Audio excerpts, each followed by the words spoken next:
अगर आपके पास आज सिर्फ 10,000, 20,000 या 50,000 रुपये हैं तो शायद आपको लगता होगा कि इतने छोटे कैपिटल से आखिर वेल्थ बनेगी कैसे। यही सवाल बहुत से नए इन्वेस्टर के मन में होता है। उन्हें लगता है कि इन्वेस्टिंग से बड़ा पैसा बनाने के लिए शुरुआत में ही बहुत बड़ा पैसा होना चाहिए। लेकिन असली सवाल ये नहीं है कि आपके पास आज कितना कैपिटल है। असली सवाल यह है, क्या आप अपने छोटे कैपिटल को लगातार ग्रो करने का सही तरीका जानते हैं? क्योंकि वेल्थ क्रिएशन हमेशा बड़ी रकम से शुरू नहीं होती। कई बार यह एक छोटी शुरुआत से शुरू होती है। मान लीजिए आपके पास 50,000 रुपये है। अब आपके सामने दो अलग अलग सोच हो सकती है। पहली सोच, मुझे इस 50,000 को जल्दी से 1 लाख बनाना है। और दूसरी सोच, मैं इस 50,000 को एक ऐसे इन्वेस्टमेंट सिस्टम की शुरुआत बनाऊंगा जिसे मैं अगले कई सालों तक बढ़ाता रहूं। दोनों में फ़र्क सिर्फ सोच का नहीं, इन दोनों के इन्वेस्टमेंट डिसीजन भी बिल्कुल अलग होंगे। पहली सोच आपको जल्दी रिटर्न के पीछे ले जा सकती है। आप ज़्यादा रिस्क लेने लग सकती है, हर महीने कोई नया स्टॉक खोज सकती है, बार बार पोर्टफोलियो बदल सकती है और मार्केट में थोड़ी गिरावट आते ही परेशान हो सकती है। लेकिन दूसरी सोच अलग है। यह कहती है कि मुझे अपने कैपिटल को धीरे धीरे मजबूत बनाना है। और यही इस वीडियो का पूरा आइडिया है, स्मॉल कैपिटल को स्लोली ग्रो करना। यहाँ स्लोली शब्द बहुत इम्पोर्टेंट है, क्योंकि इन्वेस्टिंग में धीरे बढ़ने का मतलब यह नहीं है कि आप कम प्रोग्रेस कर रहे हैं। इसका मतलब है आप ऐसी स्ट्रेटजी अपना रही हैं जिसे लंबे समय तक कंटिन्यू किया जा सके। अब मान लीजिए आपके पास 50,000 रुपये है। आपने एक ही डाइवर्सिफाइड इन्वेस्टमेंट अप्रोच चुनी, फिर हर महीने अपनी इनकम से कुछ अमाउंट इन्वेस्ट करना शुरू किया। आपने मार्केट के हर छोटे मूवमेंट पर रिएक्शन देना बंद कर दिया और जब आपकी इनकम बढ़ी तो आपने अपनी मंथली इन्वेस्टमेंट भी धीरे धीरे बढ़ा दी। अब आपका कैपिटल सिर्फ मार्केट रिटर्न से नहीं बढ़ रहा, आपका नया इन्वेस्टमेंट भी लगातार जुड़ रहा है। और समय के साथ अगर इन्वेस्टमेंट अच्छा परफॉर्म करते हैं तो कंपाउंडिंग भी इस प्रोग्रेस में अपना रोल निभाना शुरू कर सकती है। यही स्मॉल कैपिटल को ग्रो करने की असली सोच है। एक बड़ी रकम खोजने के बजाय एक बड़ा प्रोसेस बनाना। और यहाँ एक बहुत ज़रूरी बात, अगर आपके पास अभी 10,000 है तो आपको 10,000 से ही करोड़ों की कहानी शुरू करने की ज़रूरत नहीं है। आपको पहले यह सीखना है कि इस 10,000 को कैसे बचाना है, कैसे इंटेलिजेंटली इन्वेस्ट करना है, कैसे रेगुलर कंट्रीब्यूशन जोड़ने हैं और कैसे समय को अपने पक्ष में इस्तेमाल करना है। क्योंकि शुरुआत में आपका सबसे बड़ा एडवांटेज सिर्फ आपका कैपिटल नहीं होता, आपका सबसे बड़ा एडवांटेज होता है टाइम। अगर कोई इन्वेस्टर्स लंबे समय तक डिसिप्लिन्ड तरीके से इन्वेस्ट करता है तो उसके पास कैपिटल को बार बार बढ़ाने के मौके होते हैं। आज 10,000, फिर अगले महीने एक छोटा कॉन्ट्रीब्यूशंस, फिर अगले महीने एक और, फिर इनकम बढ़ने पर इन्वेस्टमेंट अमाउंट में इंक्रीज। धीरे धीरे वही छोटी शुरुआत एक बड़े इन्वेस्टेड कैपिटल में बदल सकती है। लेकिन इसके लिए एक चीज़ बहुत ज़रूरी है, आपको रिटर्न के पीछे नहीं भागना है, आपको प्रोसेस के पीछे भागना है। क्योंकि अगर आपका पूरा ध्यान इस बात पर है कि मुझे इस साल कितना रिटर्न मिलेगा, तो मार्केट के हर मूवमेंट पर आपका मूड और डिसीजन बदल सकता है। लेकिन अगर आपका फोकस है कि मैं अगले 10 साल तक डिसिप्लिन्ड इन्वेस्टर कैसे बना रहूं, तो आपका पूरा अप्रोच बदल जाता है। आप बेहतर डिसीजन लेने लगती हैं, रिस्क को समझने लगती हैं, डाइवर्सिफिकेशन को इम्पोर्टेंस देने लगती हैं, रेगुलर इन्वेस्टिंग को हैबिट्स बनाने लगती हैं और सबसे इम्पोर्टेंट, आप मार्केट में टिके रहना सीखती हैं। तो अगर आपका कैपिटल छोटा है तो उसे कमज़ोरी मत समझिए, इसे अपनी स्टार्टिंग पॉइंट समझिए। क्योंकि इन्वेस्टिंग में शुरुआत यह नहीं है कि आपने कितने बड़े कैपिटल से शुरुआत की है। ज़रूरी यह है कि आप उस कैपिटल के साथ क्या करते हैं। और अब अगला सवाल आता है, अगर आपके पास 10,000, 50,000 या 1 लाख है तो इसे ग्रो करने के लिए आपको एग्जैक्टली किन चीज़ों पर ध्यान देना चाहिए। कितना पैसा इन्वेस्ट करना चाहिए, क्या हर महीने इन्वेस्ट बढ़ानी चाहिए, डाइवर्सिफिकेशन कितना ज़रूरी है, और सबसे इम्पोर्टेंट स्मॉल कैपिटल को ग्रो करते समय किन गलतियों से बचना चाहिए। क्योंकि सही इन्वेस्टमेंट चुनना ही पूरी कहानी नहीं है, सही प्रोसेस बनाना सब उससे भी ज़्यादा इम्पोर्टेंट है। और आगे में हम इसी प्रोसेस को स्टेप बाय स्टेप समझेंगे। अब सवाल आता है, अगर आपके पास कैपिटल छोटा है तो उसे धीरे धीरे ग्रो कैसे किया जाए। क्या आपको कोई ऐसा स्टॉक ढूंढना चाहिए जो कुछ महीनों में पैसा डबल कर दे? नहीं, स्मॉल कैपिटल को ग्रो करने की सबसे मजबूत स्ट्रेटजी है capital plus regular investment plus time plus discipline. इन चारों को समझना बहुत ज़रूरी है। पहला पिलर है शुरुआत के कैपिटल को प्रोटेक्ट कीजिए। मान लीजिए आपके पास 50,000 रुपये हैं, यह आपकी पूरी इन्वेस्टिंग जर्नी की शुरुआत है। अब अगर आप सिर्फ ज़्यादा रिटर्न के लिए बहुत ज़्यादा रिस्क ले लेते हैं और कैपिटल का बड़ा हिस्सा खो देते हैं तो आगे की ग्रोथ मुश्किल हो जाती है। इसलिए स्मॉल इन्वेस्टर के लिए पहला लक्ष्य होना चाहिए कैपिटल को अननेसेसरी रिस्क से बचाना। इसका मतलब यह नहीं है कि मार्केट रिस्क बिल्कुल नहीं लेना है, इन्वेस्टिंग में रिस्क रहेगा, लेकिन आपको ऐसे रिस्क नहीं लेना चाहिए जिसे आप समझते ही नहीं। अगर कोई इन्वेस्टमेंट आपको सिर्फ इसलिए अट्रैक्टिव लग रहा है क्योंकि वह बहुत तेज़ी से ऊपर जा रहा है तो पहले यह पूछिए इस ग्रोथ के पीछे रिस्क कितना है। क्योंकि वेल्थ क्रिएशन में सिर्फ पैसा कमाना इम्पोर्टेंट नहीं है, कैपिटल को बचाए रखना भी उतना ही इम्पोर्टेंट है। दूसरा पिलर है रेगुलर इन्वेस्टमेंट को सिस्टम बनाइए। अब मान लीजिए आपने 50,000 रुपये से शुरुआत कर दी, लेकिन इसके बाद आप सिर्फ उसी 50,000 के रिटर्न का इंतजार करते हैं तो आपकी ग्रोथ सीमित रह सकती है। लेकिन अगर आप हर महीने अपनी इनकम से एक फिक्स्ड अमाउंट इन्वेस्ट करते हैं तो आपकी इन्वेस्टिंग जर्नी लगातार आगे बढ़ती रहती है। उदाहरण के लिए मान लीजिए आप हर महीने 3,000 रुपये इन्वेस्ट करते हैं, फिर कुछ समय बाद आपकी इनकम बढ़ती है, आप इन्वेस्टमेंट को 4,000 कर देते हैं, फिर आगे चलकर 5,000। इस तरह आपकी वेल्थ क्रिएशन में सिर्फ मार्केट रिटर्न नहीं, आपका गोइंग कंट्रीब्यूशन भी काम करता है।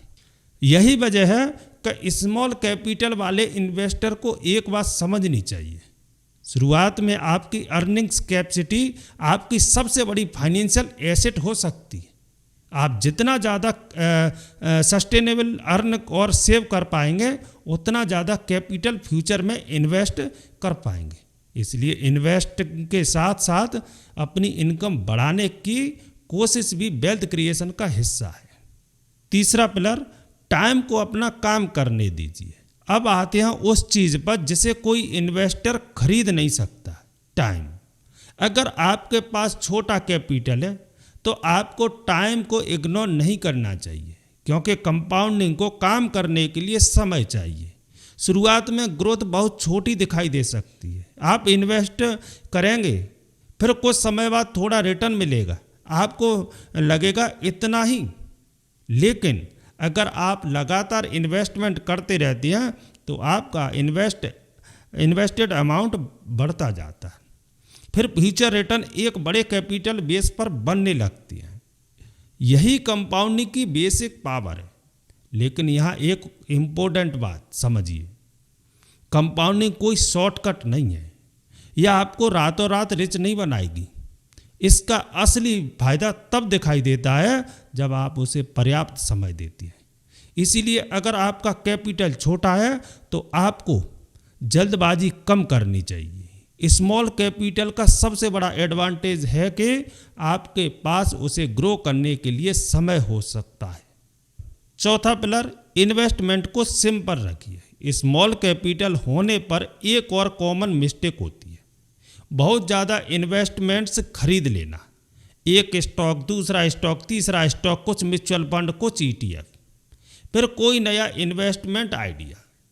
कुछ समय बाद इन्वेस्टर के पास इतने इन्वेस्टमेंट हो जाती हैं कि उसे खुद नहीं पता होता कि उसने किस में कितना पैसा और क्यों लगाया है। लेकिन ज़्यादा इन्वेस्टमेंट का मतलब हमेशा ज़्यादा डाइवर्सिफिकेशन नहीं होता।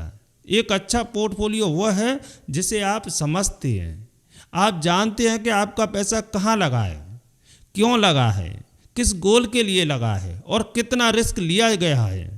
अगर आप इंडिविजुअल स्टॉक में इन्वेस्ट करते हैं तो कंपनी को समझना जरूरी है, बिजनेस क्या करता है, कमाई कैसे करता है, फाइनेंशियल पोजीशन कैसी है और वैल्यूएशन रीजनेबल है या नहीं। अगर आप स्टॉक को एनालाइज नहीं करना चाहते तो डाइवर्सिफाइड इन्वेस्टमेंट ऑप्शन को समझना भी एक प्रैक्टिकल अप्रोच हो सकता है। आपका लक्ष्य यह नहीं होना चाहिए कि पोर्टफोलियो इम्प्रेसिव दिखे, आपका लक्ष्य होना चाहिए पोर्टफोलियो आपके फाइनेंशियल गोल के लिए यूजफुल हो।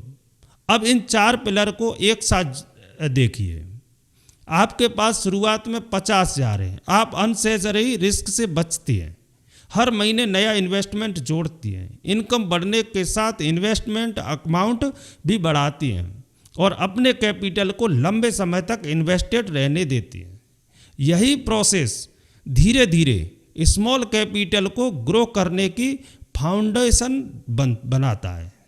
लेकिन यहाँ एक सवाल अभी बाकी है, अगर स्ट्रेटजी इतनी सिंपल है तो फिर इतने सारे इन्वेस्टर्स अपनी छोटी कैपिटल को ग्रो क्यों नहीं कर पाते?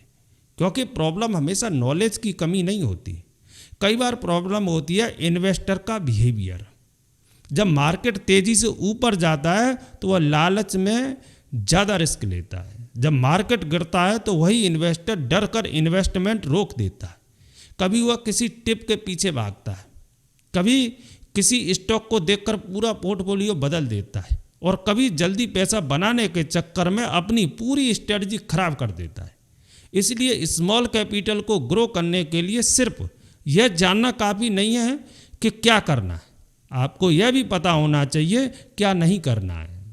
और यही अगला हिस्सा सबसे इम्पोर्टेंट होगा, क्योंकि हम उन कॉमन मिस्टेक को देखेंगे जो छोटे कैपिटल को ग्रो करने की बजाय उसे नुकसान पहुंचा सकती हैं। और उनमें कुछ ऐसी गलतियां हैं जो नए इन्वेस्टर को नहीं बल्कि एक्सपीरियंस इन्वेस्टर भी कभी कभी कर बैठती है। अब तक हमने समझा कि स्मॉल कैपिटल को ग्रो करने के लिए सिर्फ ज़्यादा रिटर्न की ज़रूरत नहीं है, आपको चाहिए रेगुलर इन्वेस्टमेंट, टाइम, डाइवर्सिफिकेशन और डिसिप्लिन। लेकिन इन सब के बावजूद अगर आप कुछ बेसिक मिस्टेक करते हैं तो आपकी ग्रोथ धीमी हो सकती है। इसलिए अब उन गलतियों को समझते हैं जिनसे स्मॉल इन्वेस्टर को खास तौर पर बचना चाहिए। गलती नंबर 1, जल्दी पैसा डबल करने की कोशिश। मान लीजिए आपके पास 50,000 रुपये हैं, आप सोचते हैं मुझे इसे जल्दी 1 लाख बनाना है। यह सोच सुनने में एक्साइटिंग लगती है, लेकिन प्रॉब्लम तब शुरू होती है जब आप उस टारगेट को हासिल करने के लिए अननेसेसरी रिस्क लेने लगते हैं। आप हाई रिस्क स्टॉक खरीद सकते हैं, बार बार ट्रेडिंग कर सकते हैं या ऐसे इन्वेस्टमेंट में पैसा लगा सकते हैं जिन्हें आप पूरी तरह समझते ही नहीं हैं। मार्केट में कोई गारंटीड शॉर्टकट नहीं है, इसलिए स्मॉल कैपिटल को ग्रो करने का मतलब यह नहीं है कि आप सबसे ज़्यादा रिटर्न खोजें। मतलब यह है कि आप सस्टेनेबल ग्रोथ के लिए सही प्रोसेस बनाएं। गलती नंबर 2, पूरा कैपिटल एक ही जगह लगा देना। मान लीजिए आपके पास 50,000 रुपये हैं, आपको कोई एक कंपनी बहुत पसंद आई, आप सोचते हैं कि यह कंपनी बहुत अच्छी है, मैं पूरा पैसा इसी में लगा देता हूँ। यह डिसीजन आपको कॉन्फिडेंस दे सकता है, लेकिन इससे कंस्ट्रक्शन रिस्क भी बढ़ सकता है। अगर उस कंपनी या सेक्टर में कोई अनएक्सपेक्टेड प्रॉब्लम आती है तो आपके पूरे पोर्टफोलियो पर बड़ा असर पड़ सकता है। इसलिए डाइवर्सिफिकेशन इम्पोर्टेंट है। इसका मतलब यह नहीं है कि आपको दर्जनों इन्वेस्टमेंट रखनी है, इसका मतलब है आपका पूरा फाइनेंशियल फ्यूचर किसी एक इन्वेस्टमेंट पर डिपेंड नहीं होना चाहिए। स्मॉल कैपिटल में रिस्क मैनेज करना इसलिए और भी इम्पोर्टेंट है क्योंकि शुरुआती कैपिटल को बड़ा होने में समय लगता है। गलती नंबर 3, मार्केट गिरते ही इन्वेस्टमेंट रोक देना। अब एक बहुत कॉमन सिचुएशन देखिए, मार्केट लगातार ऊपर जा रहा है, इन्वेस्टर खुश है, वो ज़्यादा इन्वेस्ट कर रहा है, फिर मार्केट में करेक्शन आता है, पोर्टफोलियो नीचे जाता है और इन्वेस्टर सोचता है अभी मार्केट खराब है, इन्वेस्टमेंट रोक देते हैं। फिर कुछ समय बाद मार्केट रिकवर करता है, लेकिन इन्वेस्टर वापस तब आता है जब कॉन्फिडेंस लौट चुका होता है, यानी वह अक्सर इमोशन के हिसाब से डिसीजन लेता है। यहाँ एक बात समझना जरूरी है, मार्केट गिरना अपने आप में यह साबित नहीं करता कि आपका इन्वेस्टमेंट खराब है, लेकिन इसका मतलब यह भी नहीं है कि हर गिरावट में ब्लाइंडली खरीदते रहना चाहिए। आपको अपने ओरिजिनल गोल, टाइम होराइजन, रिस्क टॉलरेंस और इन्वेस्टमेंट थीसिस को देखना चाहिए। डिसीजन प्राइस देखकर नहीं, प्लान देखकर होना चाहिए। गलती नंबर 4, हर स्टॉक को मल्टीबैगर समझना स्मॉल इन्वेस्टर के बीच एक बहुत कॉमन अट्रैक्शन है। मल्टीबैगर स्टॉक, किसी स्टॉक ने कुछ सालों में कई गुना रिटर्न दिया, फिर इन्वेस्टर सोचता है अगर मैं अगला मल्टीबैगर पहले खोज लूँ तो मेरी पूरी फाइनेंशियल लाइफ बदल सकती है। लेकिन प्रॉब्लम यह है कि फ्यूचर के मल्टीबैगर को पहले से पहचानना आसान नहीं है, और जो स्टॉक तेज़ी से ऊपर जा चुका है वह ज़रूरी नहीं कि आगे भी उसी स्पीड से बढ़े। इसलिए सिर्फ हाई रिटर्न स्टोरीज देखकर इन्वेस्टमेंट डिसीजन लेना रिस्की हो सकता है। अगर आप इंडिविजुअल स्टॉक चुनते हैं तो business, financials, valuations, competitive position और रिस्क को समझना जरूरी है। स्टोरी अच्छी होना और इन्वेस्टमेंट अच्छा होना दो अलग बात है। गलती नंबर 5, दूसरों के पोर्टफोलियो को देखकर अपना पोर्टफोलियो बनाना। मान लीजिए आपका कोई दोस्त कहता है कि मैंने इस स्टॉक से बहुत पैसा कमाया, आप तुरंत वही स्टॉक खरीद लेते हैं, लेकिन आपको यह नहीं पता कि उसने कब खरीदा था, कितने प्राइस पर खरीदा था, उसका इन्वेस्टमेंट होराइजन क्या है, उसकी रिस्क कैपेसिटी कितनी है, और सबसे ज़रूरी उसका फाइनेंशियल गोल क्या है। दो लोगों के लिए एक ही इन्वेस्टमेंट सही हो यह जरूरी नहीं है, इसलिए किसी दूसरे इन्वेस्टर का पोर्टफोलियो देखकर अपना पोर्टफोलियो कॉपी करना सही अप्रोच नहीं है। आपको अपनी फाइनेंशियल सिचुएशन के हिसाब से स्ट्रेटजी बनानी चाहिए। इन्वेस्टिंग में कंपैरिजन से ज़्यादा इम्पोर्टेंट सूटेबिलिटी है। गलती नंबर 6, कैपिटल छोटा है इसलिए नॉलेज की ज़रूरत नहीं। यह सबसे डेंजर माइंडसेट हो सकता है। कुछ लोग सोचते हैं कि मेरे पास अभी सिर्फ 20,000 रुपये हैं, इतना छोटा अमाउंट है, रिसर्च करने की क्या ज़रूरत है। लेकिन यही शुरुआत स्टेज लर्निंग के लिए सबसे वैल्यूएशन हो सकती है। अगर आप छोटी कैपिटल के साथ सही हैबिट्स डेवलप कर लेते हैं तो फ्यूचर में जब आपका इन्वेस्टेड कैपिटल बढ़ेगा तो वही हैबिट्स ज़्यादा बड़े पोर्टफोलियो पर काम करेंगे। लेकिन अगर आपने शुरुआत में ही टिप्स पर डिपेंड करना सीख लिया तो कैपिटल बढ़ने के साथ आपकी मिस्टेक भी बड़ी हो सकती है। इसलिए स्मॉल कैपिटल को सिर्फ पैसा मत समझिए, इसे अपनी इन्वेस्टमेंट ट्रेनिंग ग्राउंड समझिए। यही आप सीखते हैं रिस्क क्या है, डाइवर्सिफिकेशन क्या है, वॉलेटिलिटी क्या है, वैल्यूएशन क्यों इंपॉर्टेंट है, और इमोशंस इन्वेस्टमेंट डिसीजन को कैसे प्रभावित करते हैं। अब इन 6 गलतियों को एक साथ देखिए। जल्दी पैसा बनाने की कोशिश, पूरा कैपिटल एक जगह लगाना, मार्केट गिरते ही डर जाना, मल्टीबैगर के पीछे भागना, दूसरों का पोर्टफोलियो कॉपी करना और बिना नॉलेज के इन्वेस्टमेंट करना। इन सभी गलतियों के पीछे एक कॉमन प्रॉब्लम है। हम कैपिटल को ग्रो करने के बजाय कैपिटल से जल्दी रिजल्ट चाहते हैं, लेकिन लॉन्ग टर्म इन्वेस्टिंग में प्रोसेस ज़्यादा इम्पोर्टेंट है। अगर आप 50,000 को आज इन्वेस्ट करते हैं तो आपका काम सिर्फ यह देखना नहीं है कि अगले महीने यह 52,000 हुआ या 48,000। आपका असली काम है क्या मैं सही स्ट्रेटजी पर हूँ, क्या मैं नियमित रूप से इन्वेस्ट कर रहा हूँ, क्या मेरा रिस्क मैनेजेबल है, क्या मेरी इन्वेस्टमेंट अमाउंट समय के साथ बढ़ रही है, और क्या मैं अपने फाइनेंशियल गोल के करीब जा रहा हूँ? अगर इन सवालों के जवाब सही दिशा में हैं तो शॉर्ट टर्म मार्केट मूवमेंट आपकी पूरी स्ट्रेटजी तय नहीं करता। और अब सबसे इम्पोर्टेंट सवाल, अगर स्मॉल कैपिटल को ग्रो करने का सही तरीका इतना सिंपल है तो आपको अपनी इन्वेस्टिंग जर्नी को प्रैक्टिकली स्ट्रक्चर कैसे करना चाहिए? यानी आज आपके पास 10,000, 50,000 या 1 लाख है तो अगले कदम क्या होने चाहिए? कितना पैसा इन्वेस्ट करना चाहिए? हर महीने कितना जोड़ना चाहिए? और इनकम बढ़ने पर स्ट्रेटजी कैसे बदलनी चाहिए? यही हम आगे के हिस्से में एक सिंपल और प्रैक्टिकल फ्रेमवर्क के साथ समझेंगे। क्योंकि लक्ष्य सिर्फ यह नहीं है कि मेरी छोटी कैपिटल ग्रो हो, असली लक्ष्य है मेरी छोटी कैपिटल एक दिन मेरी बड़ी वेल्थ की फाउंडेशन बने। अब तक हमने एक बात साफ समझ ली है, अगर कैपिटल छोटी है तो आपको जल्दी पैसा बनाने के पीछे नहीं भागना है। आपको एक ऐसा सिस्टम बनाना है जो धीरे धीरे आपके कैपिटल को बढ़ाता रहे। तो अब इसे एक सिंपल एक्शन प्लान में बदलती है। मान लीजिए आज आपके पास 50,000 रुपये हैं। आप इस पैसे को लेकर क्या करेंगे?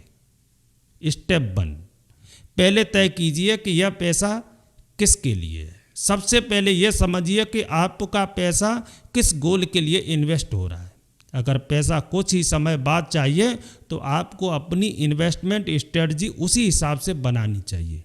लेकिन अगर आपका गोल लॉन्ग टर्म वेल्थ क्रिएशन है तो आपके पास मार्केट वॉलेटिलिटी को हैंडल करने के लिए ज़्यादा समय हो सकता है। इसलिए इन्वेस्टमेंट शुरू करने से पहले खुद से पूछिए, मुझे इस पैसे की ज़रूरत कब पड़ेगी? यह एक छोटा सा सवाल लेकिन आपकी पूरी इन्वेस्टमेंट स्ट्रेटजी बदल सकता है। स्टेप 2, अपनी फाइनेंशियल फाउंडेशन मजबूत कीजिए। अब एक और इम्पोर्टेंट बात, हर पैसा इन्वेस्ट करना जरूरी नहीं है। अगर आपके पास इमरजेंसी के लिए पर्याप्त सेविंग नहीं है तो अचानक आने वाले खर्च के समय आपको अपना इन्वेस्टमेंट बेचने की ज़रूरत पड़ सकती है। इसलिए इन्वेस्टिंग के साथ फाइनेंशियल सेफ्टी भी ज़रूरी है। पहले अपनी बेसिक फाइनेंशियल नीड और इमरजेंसी रिक्वायरमेंट को ध्यान में रखिए, फिर उस कैपिटल को इन्वेस्ट कीजिए जिसे आप अपने गोल और टाइम होराइजन के अनुसार लंबे समय तक इन्वेस्टेड रख सकते हैं। यानी इन्वेस्टिंग शुरू करने से पहले फाइनेंशियल स्टेबिलिटी बनाइए। स्टेप 3, सिंपल और डाइवर्सिफाइड इन्वेस्टमेंट अप्रोच रखिए। अब इन्वेस्टमेंट सिलेक्शन की बात करते हैं। स्मॉल कैपिटल होने पर आपको कॉम्प्लिकेटेड पोर्टफोलियो बनाने की ज़रूरत नहीं है। आपका पोर्टफोलियो ऐसा होना चाहिए जिसे आप समझती हो। अगर आप इंडिविजुअल स्टॉक चुनती हैं तो कंपनी की रिसर्च कीजिए, बिजनेस मॉडल समझिए, फाइनेंशियल परफॉर्मेंस देखिए, वैल्यूएशन को समझिए और रिस्क को पहचानिए। अगर आप इंडिविजुअल स्टॉक रिसर्च नहीं करना चाहते तो डाइवर्सिफाइड फंड्स या इंडेक्स बेस्ड इन्वेस्टमेंट ऑप्शन जैसे अप्रोच को समझना भी एक रास्ता हो सकता है। यहाँ कोई एक इन्वेस्टमेंट सभी इन्वेस्टर के लिए सही नहीं है। आपकी चॉइस आपके गोल, रिस्क टॉलरेंस और टाइम होराइजन पर डिपेंड करेगी।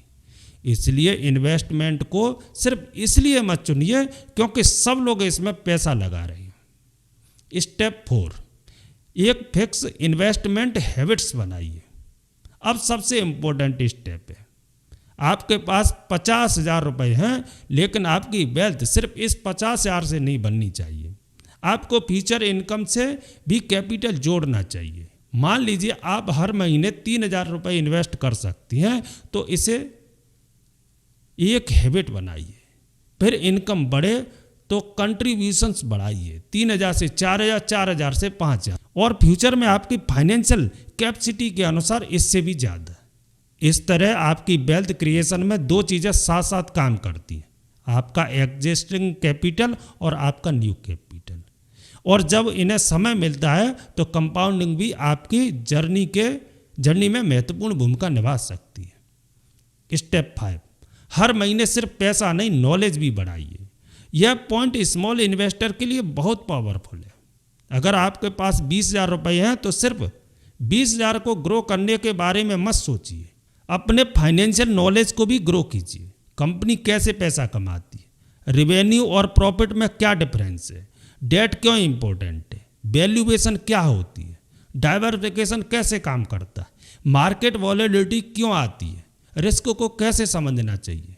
जितना आपका नॉलेज बढ़ेगा उतने बेहतर डिसीजन लेने की संभावना बढ़ेगी, क्योंकि फ्यूचर में आपकी कैपिटल भी बढ़ सकती है। और जब कैपिटल बड़ी होगी तो आज सीखी गई इन्वेस्टिंग हैबिट्स की वैल्यू और ज़्यादा हो जाएगी। स्टेप 6, पोर्टफोलियो को रोज नहीं समय समय पर रिव्यू कीजिए। लॉन्ग टर्म इन्वेस्टिंग का मतलब यह नहीं है कि इन्वेस्टमेंट करके हमेशा के लिए भूल जाएं, लेकिन हर घंटे पोर्टफोलियो चेक करना भी जरूरी नहीं है। समय समय पर रिव्यू कीजिए। क्या आपका गोल वही है? क्या आपकी इनकम बदल गई है? क्या आपका रिस्क प्रोफाइल बदल गया है? क्या आपका पोर्टफोलियो ज़रूरत से ज़्यादा कॉन्सेंट्रेटेड हो गया है? क्या आपकी इन्वेस्टमेंट अभी भी आपके ओरिजिनल प्लान के अनुसार है? अगर बदलाव ज़रूरी है तो सोच समझकर एडजस्टमेंट कीजिए, लेकिन सिर्फ इसलिए स्ट्रेटजी मत बदलिए क्योंकि मार्केट में कुछ दिनों से वॉलेटिलिटी चल रही है। अब पूरी स्ट्रेटजी को एक सिंपल फॉर्मूला में समझिए। अगर आपको इस पूरी वीडियो की स्ट्रेटजी सिर्फ कुछ शब्दों में याद रखनी है तो इसे ऐसे याद रखिए: small capital plus regular income plus increasing contribution plus diversification plus time plus discipline equal long term wealth building. यह कोई गारंटी रिटर्न फॉर्मूला नहीं है और न ही इसका मतलब है कि मार्केट हमेशा ऊपर जाएगा। इसका मतलब सिर्फ इतना है कि वेल्थ क्रिएशन को एक प्रोसेस की तरह देखिए। आपका कैपिटल आज छोटा है तो उसे लेकर शर्मिंदा होने की ज़रूरत नहीं है, क्योंकि हर बड़ा पोर्टफोलियो कभी ना कभी छोटा था, लेकिन फर्क यह है कि किसी ने उस छोटे कैपिटल को लगातार बढ़ाया और किसी ने उसे जल्दी बड़ा करने की कोशिश में अनसर्टेनिटी रिस्क ले लिया। इसलिए अगर आपके पास आज 10,000 है तो शुरुआत वहीं से कीजिए।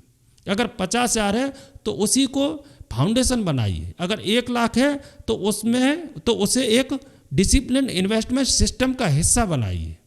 आपको आज बहुत अमीर बनने की ज़रूरत नहीं है। आपको बस ये सुनिश्चित करना है कि आज का आपका फाइनेंशियल डिसीजन आने वाले वर्षों में आपकी फाइनेंशियल पोजीशन को थोड़ा बेहतर बनाए, और यही इन्वेस्टिंग की असली खूबसूरती है। आपको मार्केट को हराने की ज़रूरत नहीं है। आपको हर स्टॉक का प्रिडिक्शन करने की ज़रूरत नहीं है। आपको हर दिन पोर्टफोलियो बदलने की ज़रूरत नहीं है। आपको बस एक ऐसा प्रोसेस चाहिए जिसे आप लंबे समय तक फॉलो करें, क्योंकि आखिर में स्मॉल कैपिटल को ग्रो करने के लिए सीक्रेट कोई मैजिक स्टॉक नहीं है। यह है छोटी शुरुआत, लगातार इन्वेस्टमेंट, सही रिस्क मैनेजमेंट और पर्याप्त टाइम। तो अगली बार जब आप अपने अमाउंट में 10,000 या 20,000 देखकर सोचें इससे क्या होगा, तो अपनी सोच बदल दीजिए। खुद से पूछिए, अगर मैं इसे आज से सही तरीके से ग्रो करना शुरू कर दूं तो आने वाले 10 साल में यह मेरी फाइनेंशियल जर्नी की शुरुआत कैसे बन सकता है। यही सवाल आपको शॉर्ट टर्म एक्साइटमेंट से लॉन्ग टर्म वेल्थ क्रिएशन की तरफ ले जाता है। और याद रखिए, वेल्थ हमेशा बड़े कैपिटल से शुरू नहीं होती।